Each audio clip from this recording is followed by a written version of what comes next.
ब्रेकनंतर बातमीपत्रामध्ये आपल्या सगळ्यांचं पुन्हा एकदा स्वागत। यानंतर टॉप 25 न्यूज। जळगावच्या बाजारामध्ये सोन्याचे भाव 99,800 रुपयांवर अमेरिकेचे अध्यक्ष डोनाल्ड ट्रम्प यांनी 14 देशांवर टॅरिफ धोरण लावल्यानंतर जळगावच्या बाजारात सोन्याच्या भावात वाढ।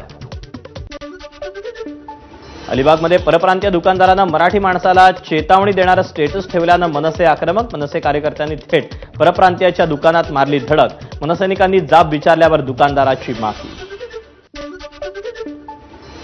अमरावतीतून मोठा शस्त्रसाठा जप्त। सराईत गुन्हेगार शेख रहीम आणि त्याचा भाऊ शेख जमीर शेख अहमद यांच्या घरातून गुन्हे शाखा युनिट 2 कडून शस्त्रसाठा जप्त।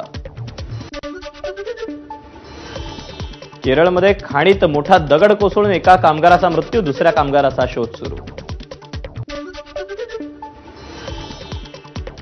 टेक्सासमधील पुरातील मृतांचा आकडा 100 पेक्षा अधिक। बेपत्ता नागरिकांचा अद्यापही शोध सुरू। इंग्लंड विरुद्ध तिसऱ्या कसोटीपूर्वी उपकर्णधार ऋषभ पंत विम्बल्डन पाहण्यासाठी पोहोचला। यावेळी फॉर्मल लुकमध्ये त्याचा स्टायलिश अंदाज पाहायला मिळाला।